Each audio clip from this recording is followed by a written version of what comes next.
Boa tarde, pessoal.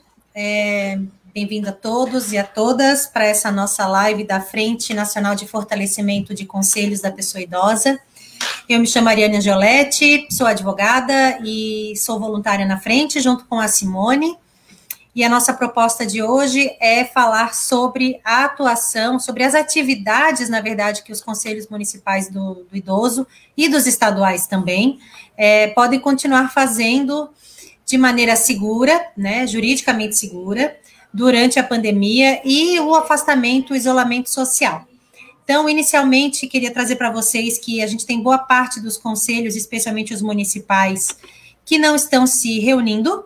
Esses conselhos, eles estão, ou seja, porque a maior parte dos conselheiros são idosos ou são do grupo de risco, ou porque os próprios conselheiros ou o conselho não possui uma infraestrutura mínima, né, que garanta a continuidade das atividades do conselho, então eles estão inativos. Mas a gente acabou construindo aí, há muitas mãos na frente de conselhos, algumas orientações, né, para passar na tentativa de fazer esses conselhos municipais funcionarem, apesar do distanciamento social, porque a gente entende que esses conselhos são importantes, são fundamentais na hora de representar a população idosa, especialmente nesse momento, né, Simone, que a gente está aí com os idosos no grupo de risco, agora vem eleição, então a gente tem uma série de discussões que a gente pode colocar para os candidatos, tem o eleitor idoso, né, então seria interessante que os conselheiros municipais pudessem estar em suas atividades plenas, mesmo que à distância. Então, só para colocar para vocês, a Simone vai trazer uma pauta bastante importante, que é sobre as eleições virtuais, né, a possibilidade da gente fazer as eleições virtuais.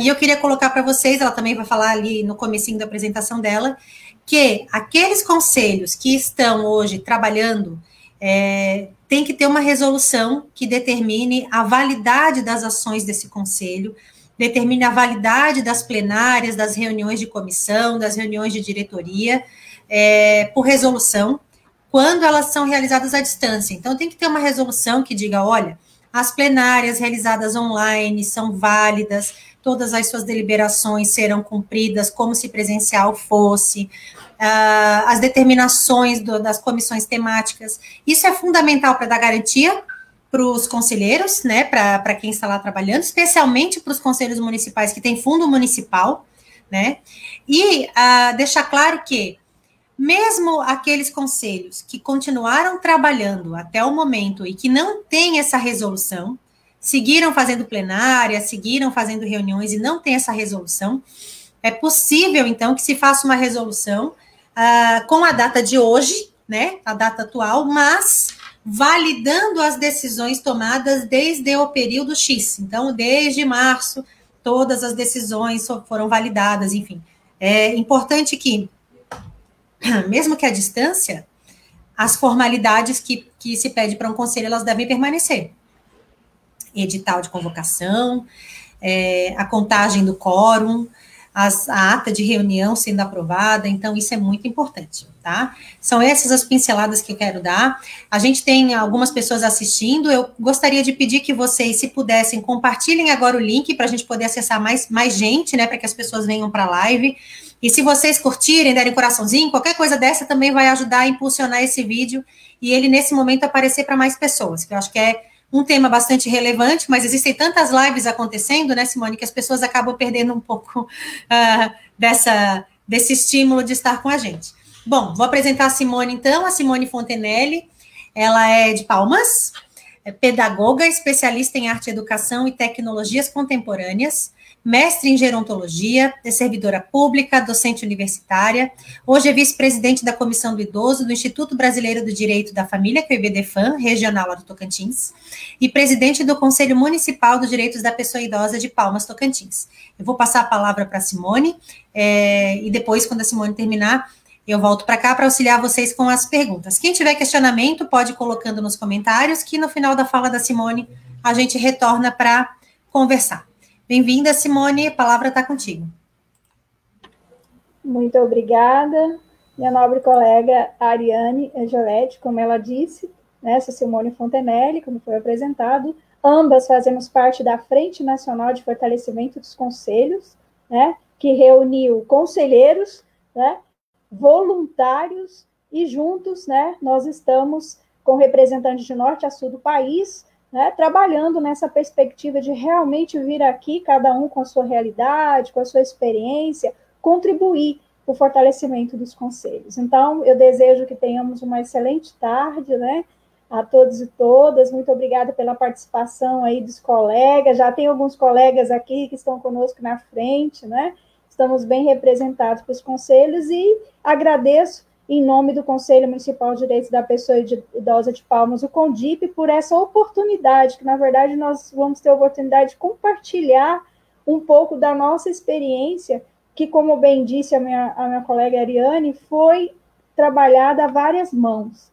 Tá? Então, espero contribuir aqui nessa tarde, na verdade, uma troca para aprender com todos, né? Muito obrigada. A gente coloca a tua apresentação agora, Simone, e aí tu segue a apresentação? Por favor, nós vamos... Vou apresentar aqui o que foi a nossa experiência, né? Eu só vou sair da tela. Eu vou sair da tela e, por favor, você me avisa quando tiver que trocar de slide, ok? Certo, obrigada.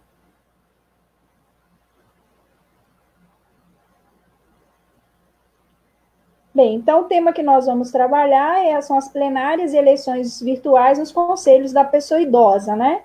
Validação e possibilidades. Pode mudar, por favor.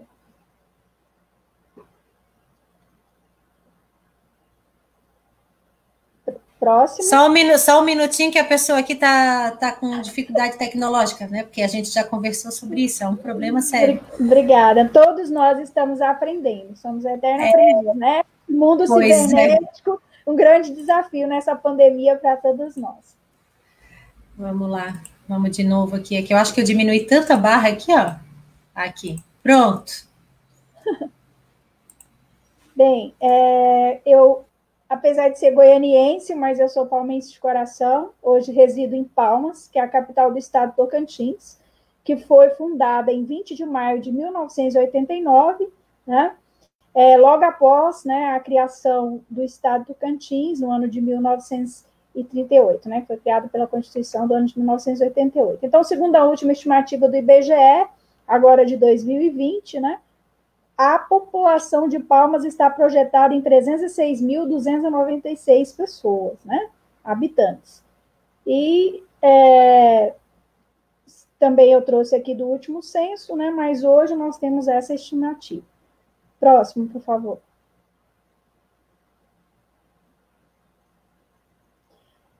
Falar de conselho. Qual é o papel dos conselhos? É um órgão, né? Interlocutor entre a sociedade civil e o poder público. Então, essas aqui são as 3 legislações, né, que elas, na verdade, elas não só compõem, né, como elas fundamentam os conselhos, que é a Constituição de 1988, a Política Nacional do Idoso, né, de 94, e o Estatuto do Idoso, que é de 2003. Então, nós trabalhamos para fazer com que essas leis, né, realmente sejam cumpridas de fato e venham a fortalecer cada vez mais a política pública da pessoa idosa. O próximo, por favor. Bem, quais são, então, os objetivos dos conselhos, né? Assim, bem sucinto, né? Formular, implantar, fiscalizar, sugerir, supervisionar e avaliar a política da pessoa idosa, tanto em âmbito nacional, estadual e municipal, que é o nosso caso aqui do CONDIP, né? Garantir a efetividade da Lei 10.741/2003, que é o Estatuto do Idoso, e as demais legislações pertinentes à pessoa idosa, como vimos no slide anterior. Incentivar e apoiar ações concretas em favor das pessoas idosas, visando assegurar sua continuidade. Próximo, por favor. Aqui eu trago as legislações do Conselho Municipal de Direitos da Pessoa Idosa de Palmas. Essa logo é do CONDIP, tá? Que está aqui no slide, né? Então, ele foi Foi criado pela Lei nº 842, de 8 de outubro de 1999, e alterado pela Lei 2.199, de 9 de dezembro de 2015, implantado no ano de 2008. Desde o ano de 2008, quando foi implantado, vale ressaltar que o Conselho funciona efetivamente. Tá? Ele é composto por 14 entidades e instituições que atuam na área do envelhecimento em Palmas, sendo 7 representantes do governo e 7 da sociedade civil. Foi criado também, através da Lei 2.199 de 2015, o Fundo Municipal de Direitos da Pessoa Idosa de Palmas, o Fundi, que foi regulamentado através do Decreto Municipal 1369/2017, e também está funcionando. Recentemente lançamos, inclusive, o primeiro edital de chamamento público, né, que é oriundo de destinações através do imposto de renda que foram, né, feitas, né, para o fundo e serão revertidas para projetos e ações voltados para a pessoa idosa aqui em Palmas. Próximo, por favor. Então, chegamos a partir dessa apresentação do CONGIP, vamos agora ao processo eleitoral virtual, né, para a escolha das entidades e instituições da sociedade civil, que, no caso aqui, comporão o Conselho de Direitos da Pessoa Idosa. Na verdade, eu vou apresentar a nossa experiência que nós passamos esse ano em razão da pandemia, e esperamos que essa experiência sirva, né, para outros conselhos que estão passando por esse processo ou venham a passar. Então, nós, como bem disse a conselheira Ariane, tem que ter uma resolução para validar, né, todas as ações neste período de pandemia. Inclusive, eu quero agradecer publicamente aqui a doutora Ariane, que ela que nos ajudou na elaboração dessa resolução, trazendo a experiência de Santa Catarina. Tá? Então, essa resolução foi publicada no Diário Oficial do município de Palmas, né, o diário número 2.488, de 3 de março de 2020, aqui também eu disponibilizo o link. Ela dispõe sobre as atividades do Conselho Municipal de Direitos da Pessoa Idosa de Palmas, o CONDIP, no período de isolamento social, tá, pela pandemia do novo coronavírus, Covid-19. Tá? Então, é a resolução do CONDIP Palmas, número 001/2020. Então, ela veio para consolidar, né, as nossas ações nesse período de pandemia, que iniciou lá em março, né, mas nós ficamos aí um mês sem nos reunir, aí em maio nós retomamos todas as nossas atividades virtuais. A próxima, por favor. Obrigada. E nós iríamos entrar em processo eleitoral no mês de junho, ou seja, o mandato encerrou-se em 14 de junho. Vale ressaltar que todas as ações do Conselho que diz respeito à legislação são encaminhadas para a Procuradoria-Geral do município. E nós também temos uma assessoria jurídica dentro da Secretaria Municipal de Desenvolvimento Social, SEDES, que é quem dá o suporte para a estruturação do Conselho. Então, nós encaminhamos, né, uma consulta, na verdade, solicitando uma orientação da PGM para saber se nós poderíamos prorrogar o mandato em razão da pandemia. Porém, como se trata de uma lei, né, e nós tínhamos um decreto também que foi publicado, então o mandato tinha que se cumprir naquela data. Então, foi nos orientado a realizar o processo eleitoral virtual. E foi o que nós fizemos. Tá?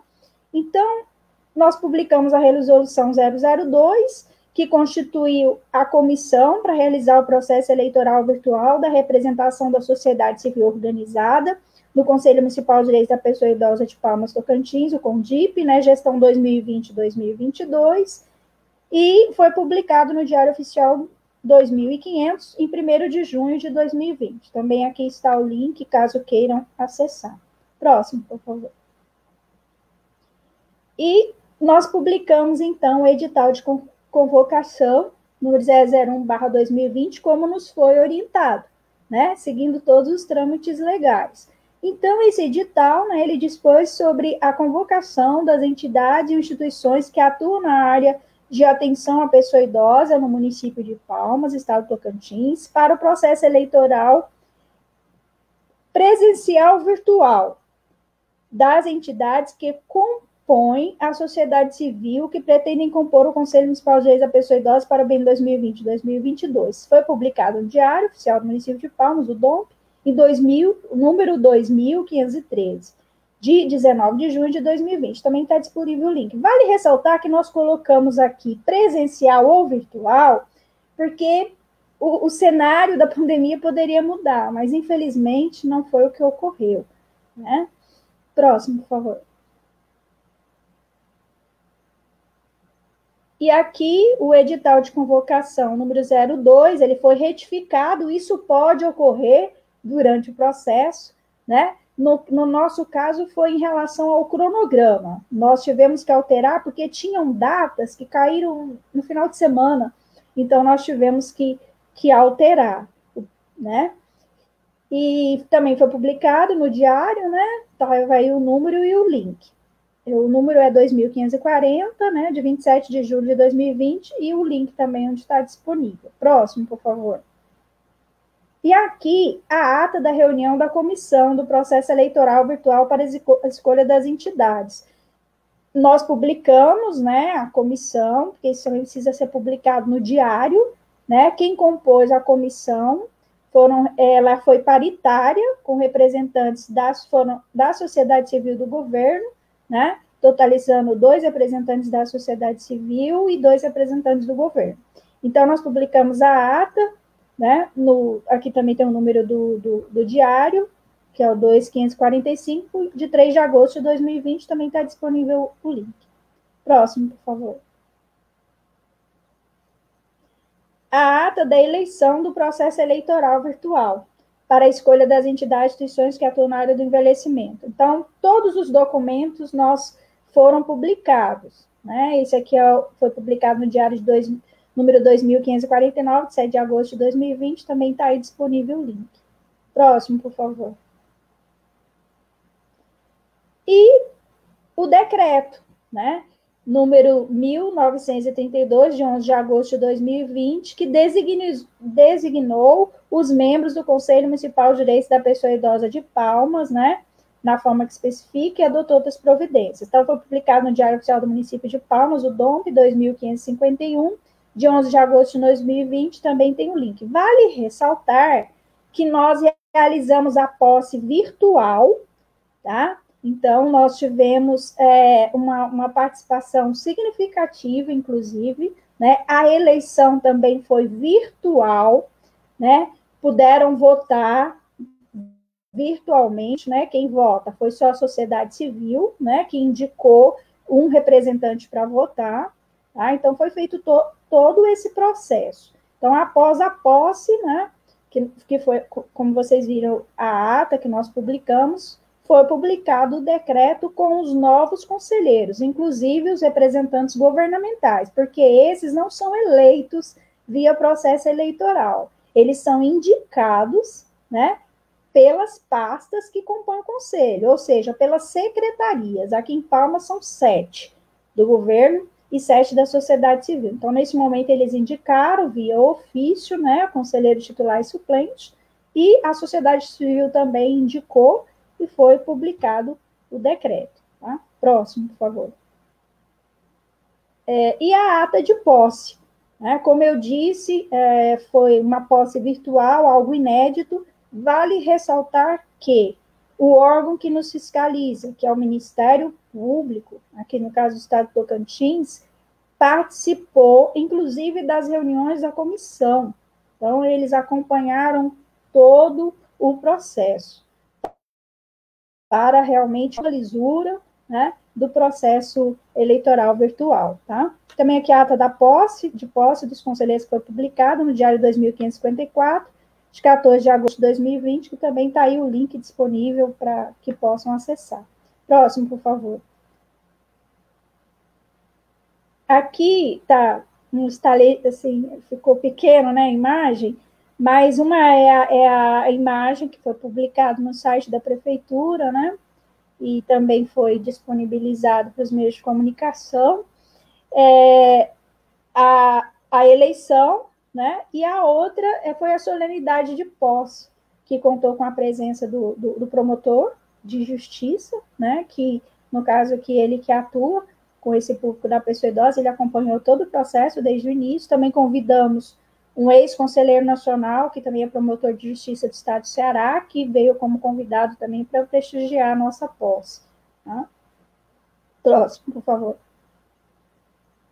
E aqui eu deixo essa mensagem, né, do Dr. Vicente Paulo Faleiros, né, que é um grande pesquisador na área do envelhecimento e também ex-conselheiro nacional pela Sociedade Brasileira de Geriatria e Gerontologia, que diz: a rede de proteção também faz parte do pacto democrático que, territorialmente, foi constituído pelo compromisso dos atores e gestores do sistema, com participação dos sujeitos e da sociedade organizada. Então, agradeço pela oportunidade, em nome do Conselho Municipal dos Direitos da Pessoa Idosa de Palmas, o CONDIP. Aqui estão os nossos contatos, o e-mail é condipalmas@gmail.com, o telefone é 63 99237 5215. Esperamos poder contribuir, estamos abertos aí para eventuais perguntas. Muito obrigada. E aqui os nossos endereços da frente. Nos acompanhe nas redes sociais. Fica nosso, Simone, muito obrigada por compartilhar com a gente, mas fica aqui o nosso convite das pessoas a buscarem as redes sociais da frente, que a gente começa a divulgar agora.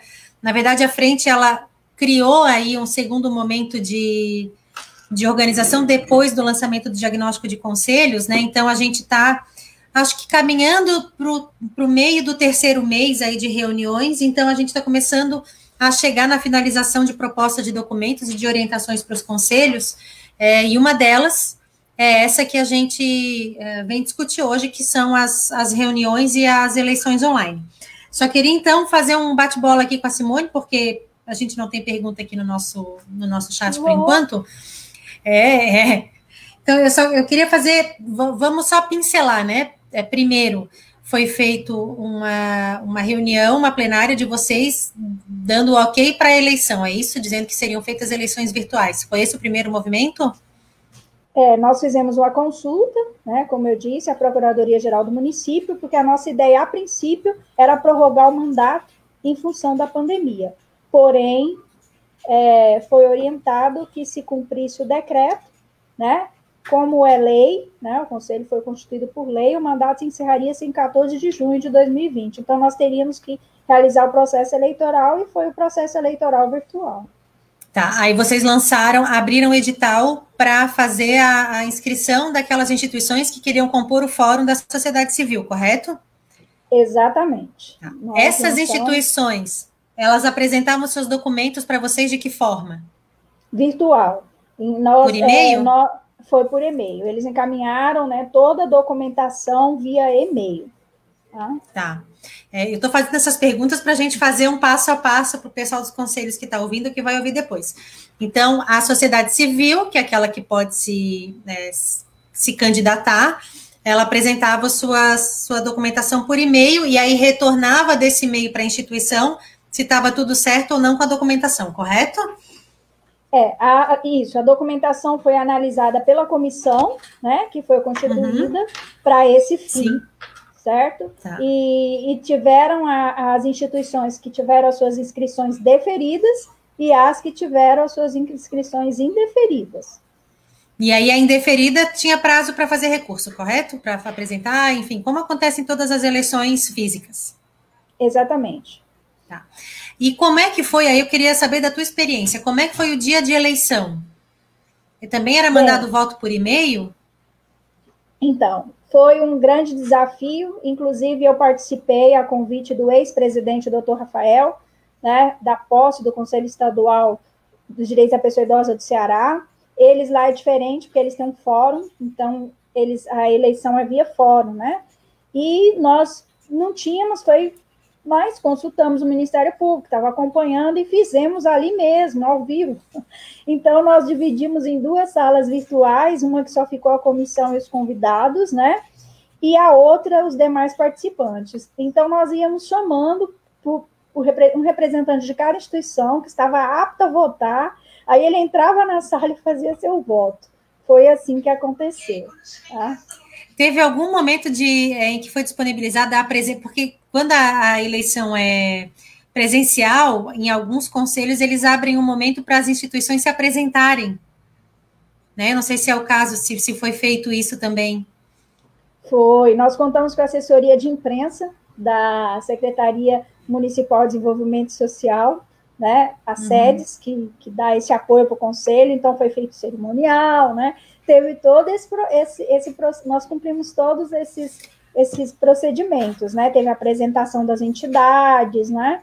E os representantes falaram, até porque eles precisavam de votos, né? Eles iam ser eleitos, para ser eleitos, eles precisavam de votos, então eles tinham que ir ali se apresentar, né? Para convencer, exatamente. Então teve esse momento, sim. E aí a votação, de novo, vocês traziam a pessoa que ia votar para uma sala, então esse voto, na verdade, ele ficou um voto aberto. Para quem estava na comissão eleitoral, foi um voto aberto.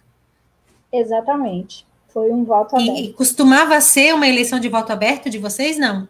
Não, nós usávamos inclusive urna quando era presencial, né? Fazíamos as cédulas, né? E a votação era voto secreto, né? Na verdade. Então, até tem uma segunda opção para as pessoas que estão assistindo, né? Existem conselhos municipais que estão fazendo a votação por e-mail também.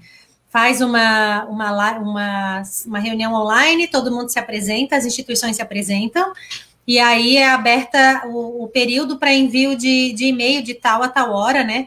Dizendo em quem vota. Essa é uma outra opção também para que o voto não seja aberto, muito embora quem mande o voto, né, saiba que aquele e-mail será lido por outra pessoa, enfim, ou pode ser. A gente tem aqui, Maria Neide Araújo, eu não sei de qual que é o conselho, que ela pergunta quais instituições foram eleitas. E depois a Maria do Socorro, já vou juntar as duas. A representação da sociedade civil na comissão eleitoral foi constituída por quais instituições, considerando que a eleição é para a sociedade civil? Essa é do Amapá. Certo, muito obrigada, Maria Neide Araújo, pela pergunta, né?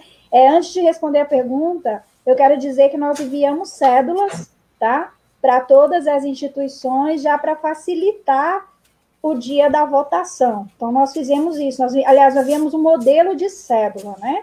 Para facilitar no dia de votar, certo? Bem, quais as representações das instituições eleitas?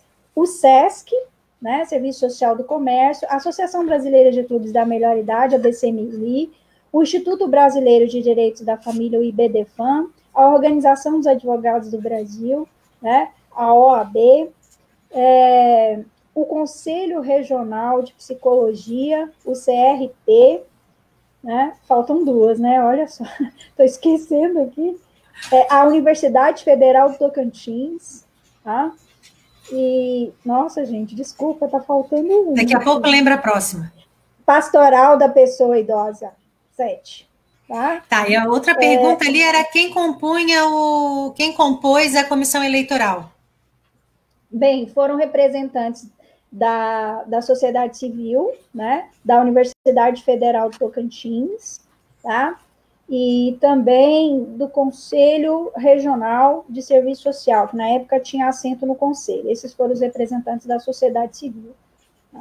Eu acho que a pergunta é mais com relação aos conselhos que têm fórum, porque quando você tem fórum, quem representa o fórum não pode, quem organiza a eleição, né, quem está na comissão eleitoral, aquela pessoa não pode ser votada, mas a instituição pode. Então, tem que ser uma pessoa que representa a instituição na comissão eleitoral e a outra pessoa vai representar a instituição para votar, né? Então, tem esse... Acho que era nesse sentido. E ela foi paritária, né, Ariane? Então, teve representante também do governo. Então, sim, teve duas secretarias do governo que também fizeram parte da comissão eleitoral, respeitando a paridade. Eu acho que a pergunta foi mais nesse sentido. E aí, do ponto de vista de vocês, tendo essa possibilidade de se inscrever e de participar da eleição de maneira virtual, aumentou o número de instituições que se inscreveram para o processo eleitoral ou diminuiu? Ótima pergunta, muito obrigada. Em anos anteriores, nós tínhamos dificuldade para preencher o número de vagas, acreditem. E nós tínhamos esse receio. Mas tivemos um número significativo. Inclusive, uma delas, por um motivo de força maior, que infelizmente o conselheiro que iria tomar posse, ele veio a óbito, né, em função da Covid, então eles tiveram que desistir, né? Mas nós tivemos, ainda temos mais suplência, somamos um suplente, ainda temos mais suplência, né? Então, isso foi muito bom. Eu quero agradecer aqui Lília Veronese, mandando um abraço, minha vice-presidente, né, a doutora Viviane, da Comissão dos Direitos da Pessoa Idosa da UAB Tocantins. Obrigada, tá, por estar Lília é advogada, se eu não me engano, é presidente do Conselho do Mato Grosso do Sul. Ela me mata se eu esquecer, se eu confundir os Mato Grosso, mas eu acho que é o do Sul. Se eu falar errado, me corrige, Lília. As instituições eleitas tinham inscrição no Conselho? Todas. Esse era um dos critérios. Tá? Eu não trouxe todos os critérios, porque senão ia ficar aqui a live inteira, né? Por isso que eu trouxe só o número mesmo das resoluções. Era um dos critérios que elas fossem inscritas e tinham que ter, no mínimo, 1 ano, né, atuando na área também.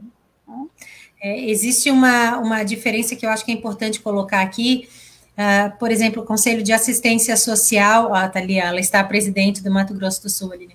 O Conselho de Assistência Social, por exemplo, as instituições têm que estar inscritas no Conselho, né, durante todo um período. O Conselho Municipal do Idoso, por exemplo, ele abre inscrição para as instituições para participar da eleição, correto? Não que seja uma inscrição que aconteça no ano todo, como a gente exige das ILPIs, né, que a ILPI tem que estar cadastrada no Conselho Municipal do Idoso. Agora, o IBDFAN, que é o instituto que a Simone representa, não precisa estar cadastrado no CMI durante toda a gestão, ele se inscreve para participar da eleição, não é isso? Exatamente. Tem essa diferença, né?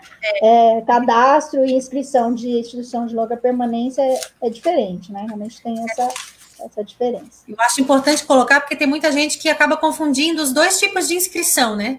Existe inscrição cadastro de LPI e existe inscrição cadastro para a eleição do Conselho de Direitos. Então, é importante a gente sempre deixar isso bem claro para não ter até interpretação no momento em que a pessoa participa pela primeira vez de uma comissão eleitoral e entender que porque o IBDFAN não estava inscrito antes, se inscreveu só agora, não pode participar. Pelo contrário, né? Tem um período em que quem se interessar em compor o conselho traz os seus documentos e comprova que tem algum tipo de trabalho, ou que presta algum tipo de serviço, ou que atua na área da pessoa idosa, né? Exatamente, um ótimo esclarecimento. Inclusive, daria outra live, né? O nosso conselho, a nossa legislação, ela não prevê que se tenha assento em instituições de longa permanência para a pessoa idosa.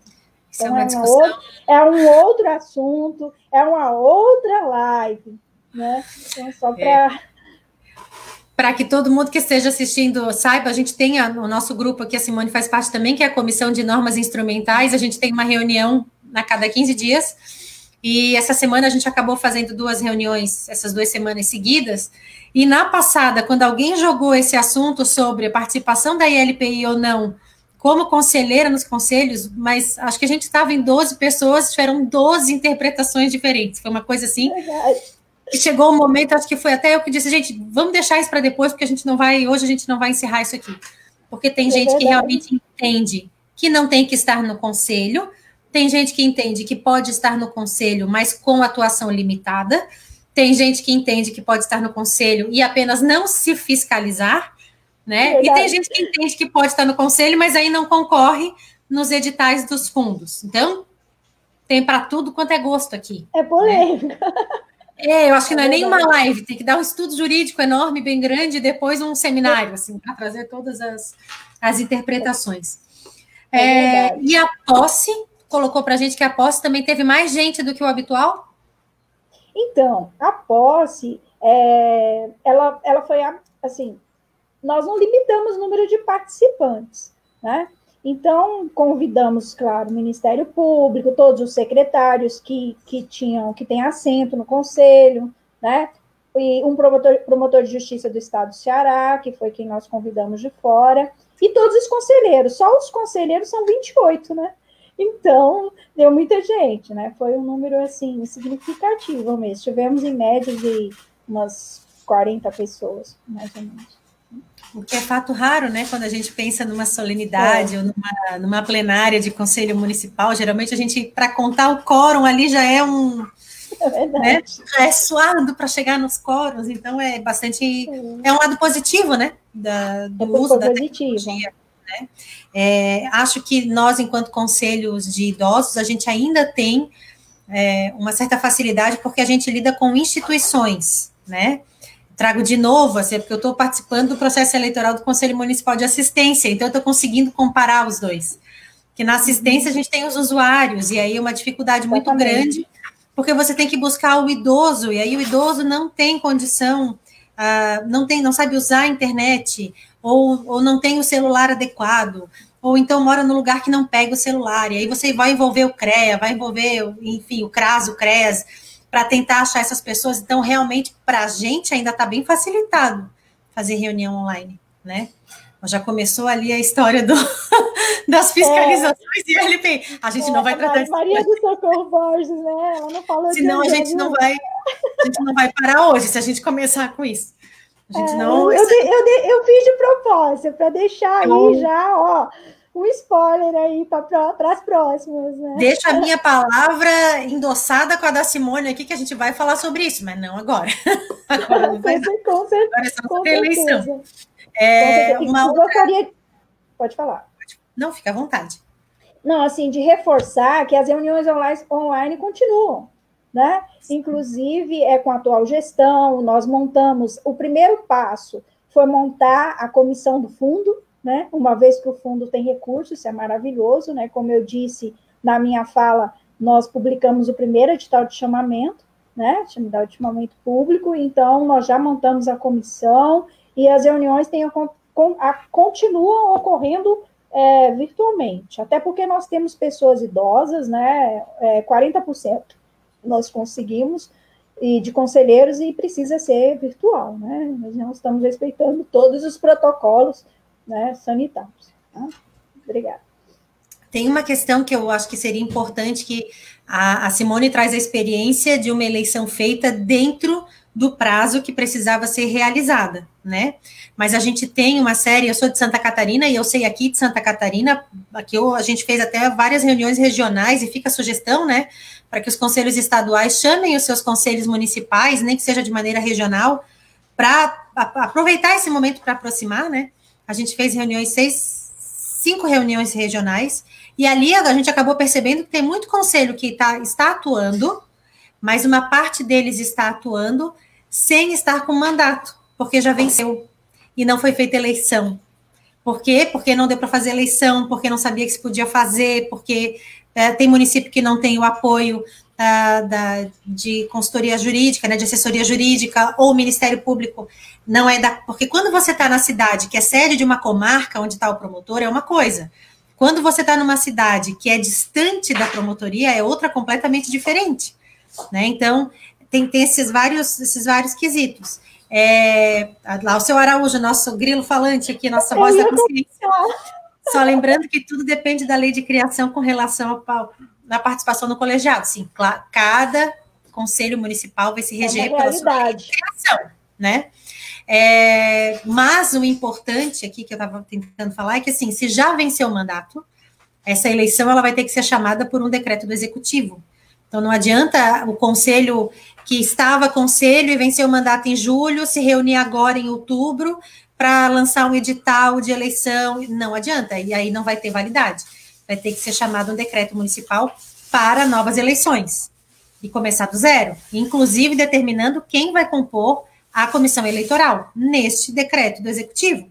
Então, esses conselheiros vão ter que se reunir, chamar o prefeito, solicitar o prefeito que faça esse decreto, para aí sim se fazer uma nova eleição.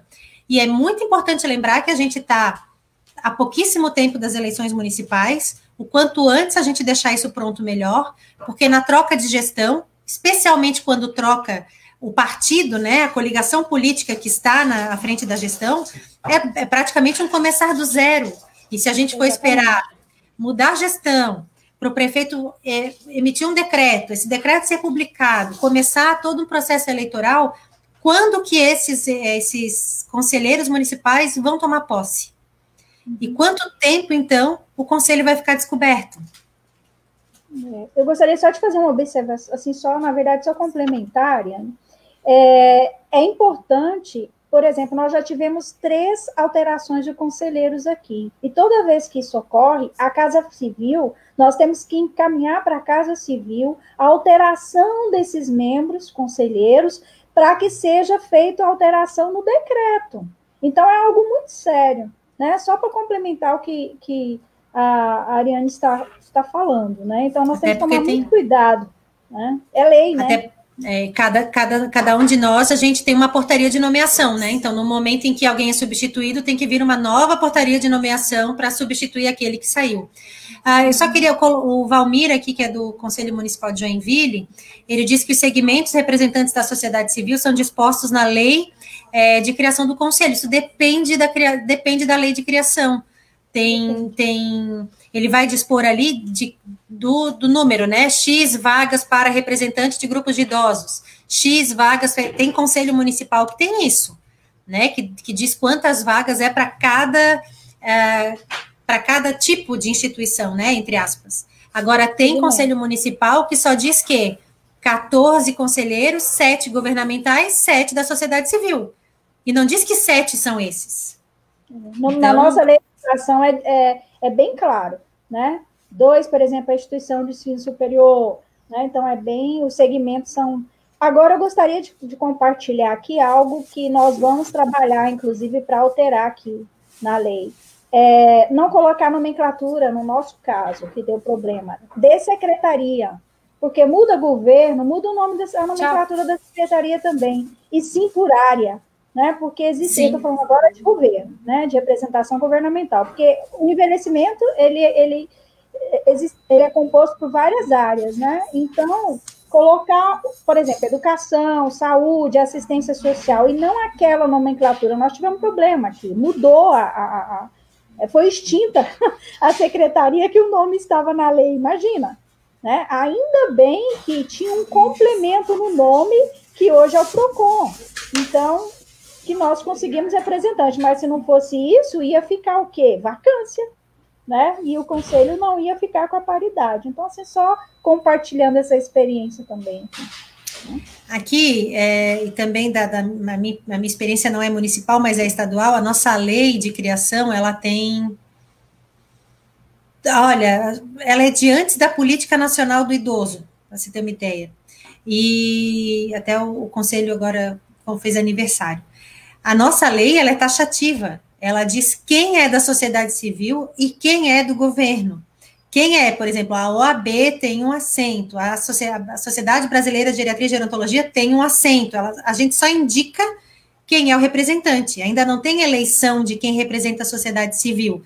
Essa é uma questão. Então, a gente já tem uma instituição que foi extinta da sociedade civil. E essa cadeira não pode ser substituída por ninguém porque está na lei. E a gente teve essas variações e trocas de secretarias estaduais. A gente consegue, através da Casa Civil, também adequar, né? Quem que mudou a nomenclatura, mas atua em tal área. Então, vamos juntando aqui para não ter vacância, né? Mas ainda assim, a gente tem um a menos da sociedade civil e um a menos do governo. A gente trabalha na paridade, mas com um a menos de cada lado. Não é porque a gente está completo, é porque a gente tem um a menos de cada lado. E a nossa lei para alteração, para fazer essa composição como é do Conselho de Palmas, a gente está tramitando 10 anos já. Tem tudo isso. O processo é lento, E não vai. Por isso que é importante a participação do Conselho. O Conselho precisa ser atuante, porque é o Conselho que delibera sobre essas alterações e encaminha, né, para a Casa Civil, e para a lei ser aprovada, no caso do município, vai para a Câmara. Né? No caso do Conselho Estadual, vai para a Assembleia Legislativa. Que é muito pior, eu acho, porque demora muito mais para tramitar. Mas, então, assim, a gente lá do Grupo de Trabalho de Normas, a gente construiu um documento, um modelo, né, de tanto daquela resolução que eu falei no começo, de validação das atividades virtuais, que, de novo, reputo que é fundamental, essencial e de garantia jurídica, né, para os atos do conselho, ela precisa ser feita, tá? Então, assim, mesmo que o conselho tenha continuado com as suas atividades, tenha conseguido se organizar para fazer as plenárias, ou se a diretoria tem se reunido e tomado decisões ad referendo, né, aquelas decisões que a gente toma agora e comunica a plenária depois, a gente precisa ter uma resolução dando validade para essas reuniões online. E aqui eu trago duas experiências também que eu acompanhei já. A primeira é a determinação da validade dessas reuniões enquanto perdurar o Decreto Nacional de Situação de Calamidade, Urgência e Emergência, enfim.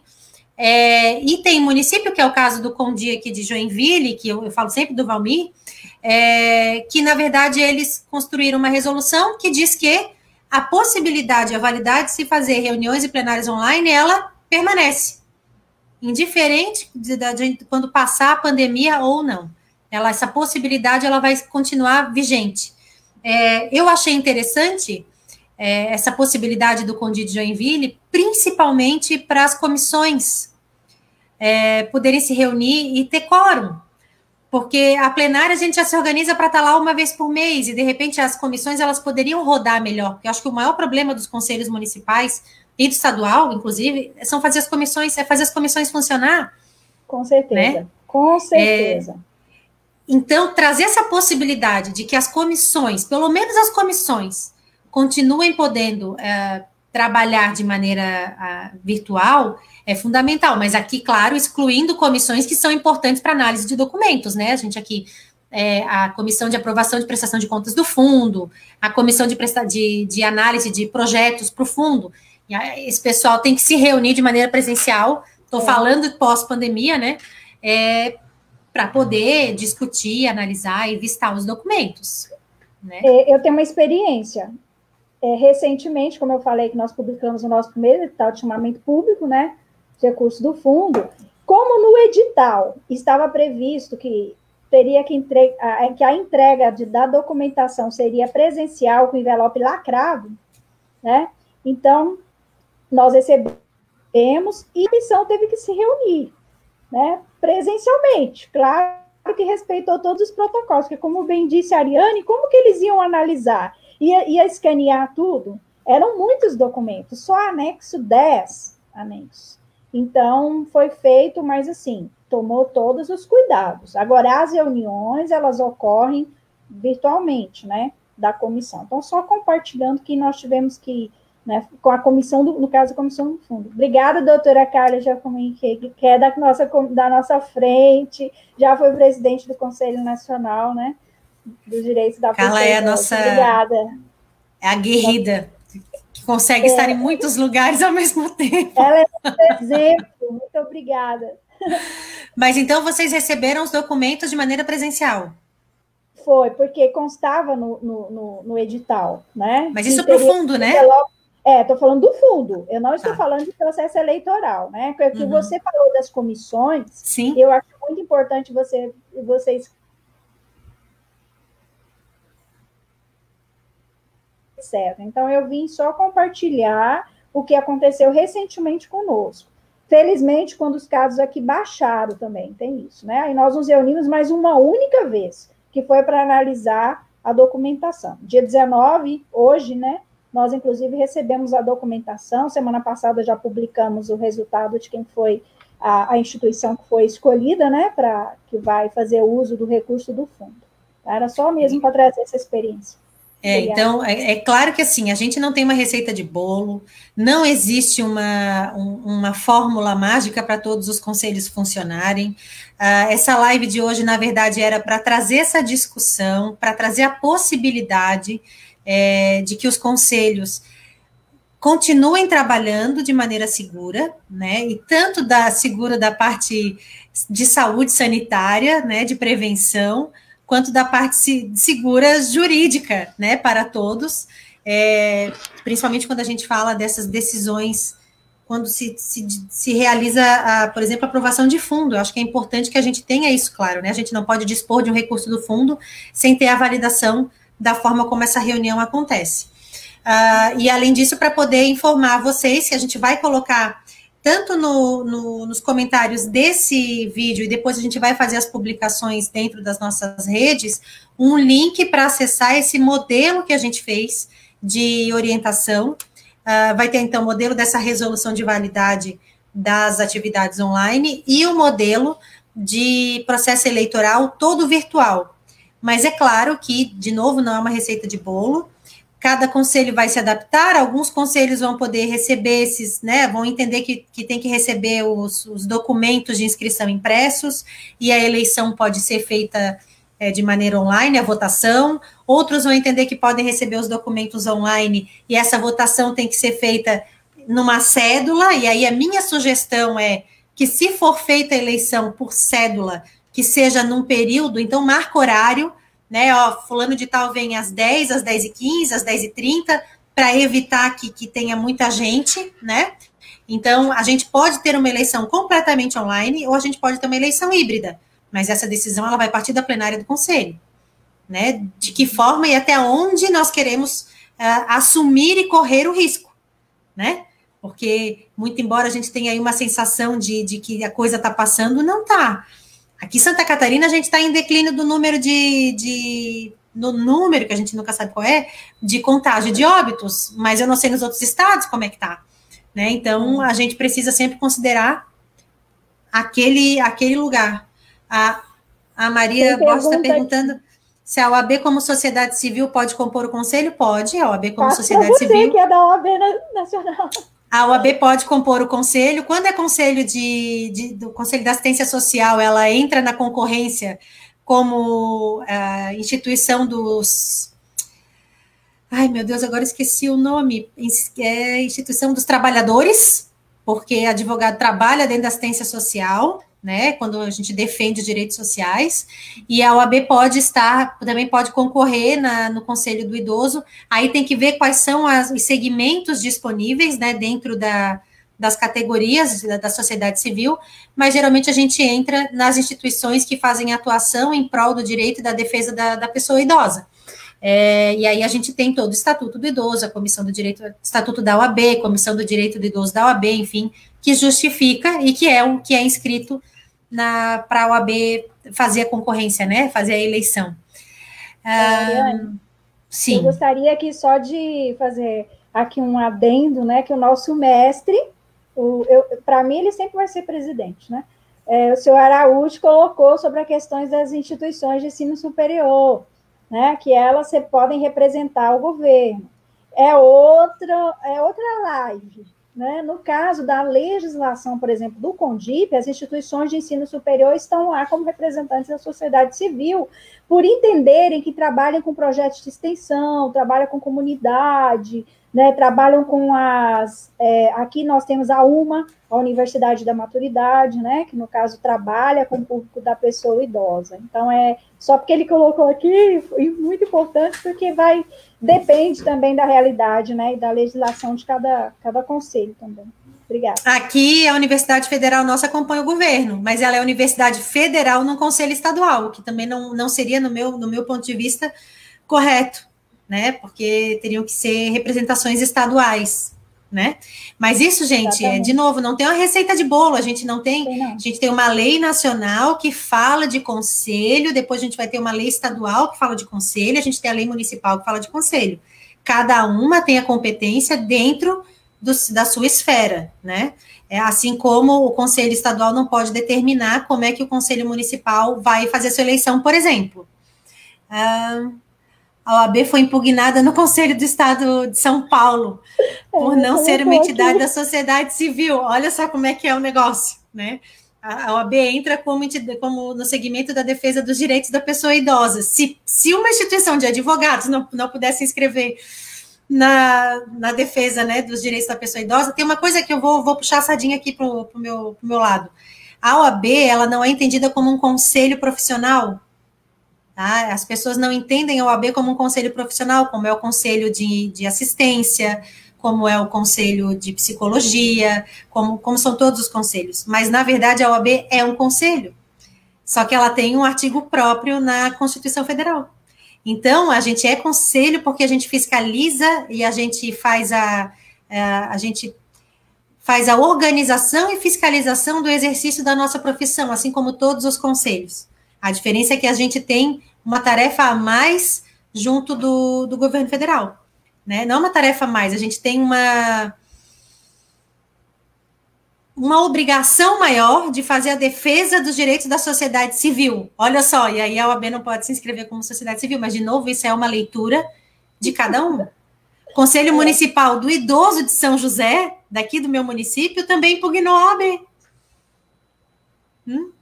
Então, assim, isso vai de cada um, né? Estou eu aqui do Conselho Estadual do Idoso e aqui no meu município a gente não conseguiu se cadastrar, porque vai da interpretação de cada um e a gente, na hora, optou por não fazer o recurso, né? Mas, de novo, é importante que isso fique bem claro nos editais, né? É importante, porque se você der margem, as pessoas vão poder, sim, entrar com os recursos.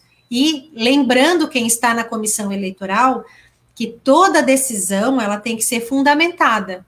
Não adianta dizer impugnada, impugnou por quê? Né? Tem que colocar lá por que não impugnou.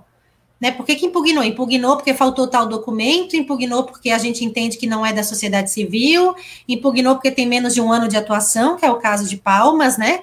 Impugnou por quê? Para que a instituição tenha o momento de refutar aquilo que foi colocado como motivo da impugnação. Então, isso é muito importante que todo mundo tenha em mente, assim, né? Não dá para dizer, não vai participar. Não vai por quê? Né? Isso tem que ser bem, bem grande. Ih, meu Deus do céu, eu não vou nem entrar no... Seu Araújo, a OAB é autarquia e não deve participar dos conselhos.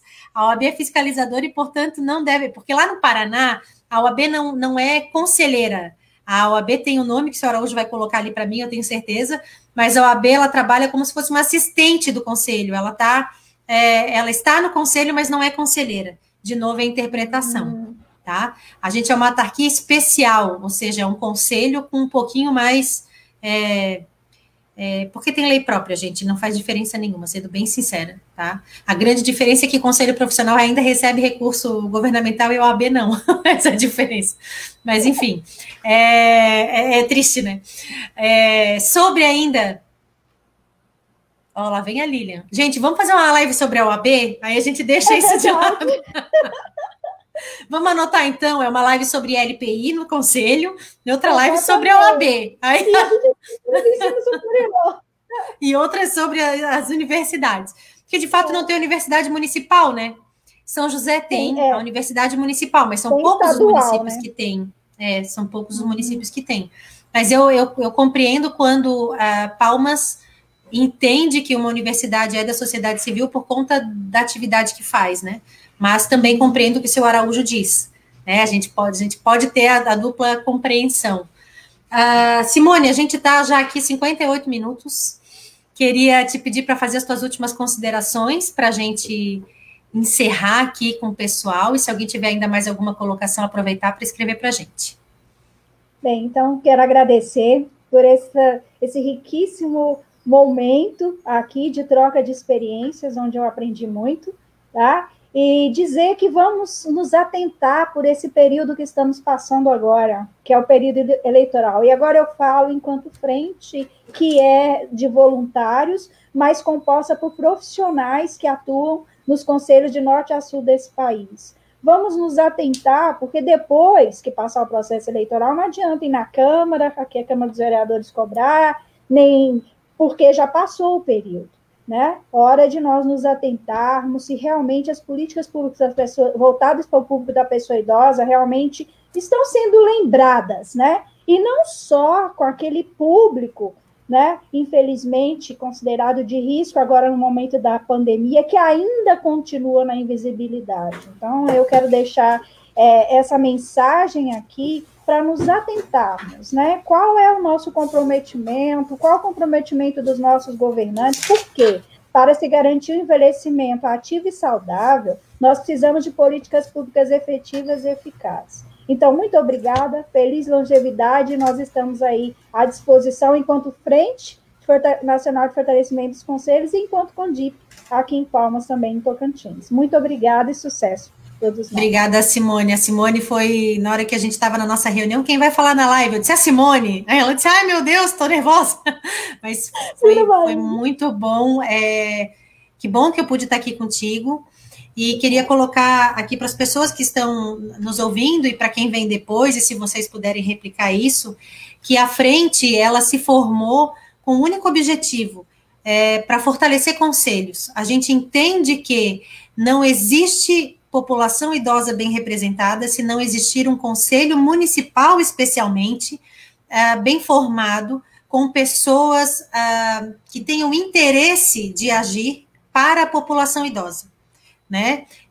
Conselhos, qualquer conselho, tanto de direitos ou setoriais, não são lugares para que a gente vá falar ou atuar em causa própria. A gente tem que ir para atuar em nome de uma coletividade, a gente fala em nome de uma coletividade, assim como eu defendo que o Conselho do Idoso, ele tem que estar de portas abertas para conselheiros idosos, mas também tem que oportunizar a entrada de pessoas mais jovens, para que haja essa relação intergeracional entre conselheiros, para que a gente mantenha sempre conselheiros dentro de conselhos, porque não adianta a gente ter conselhos e não ter pessoas que queiram ser conselheiras, né?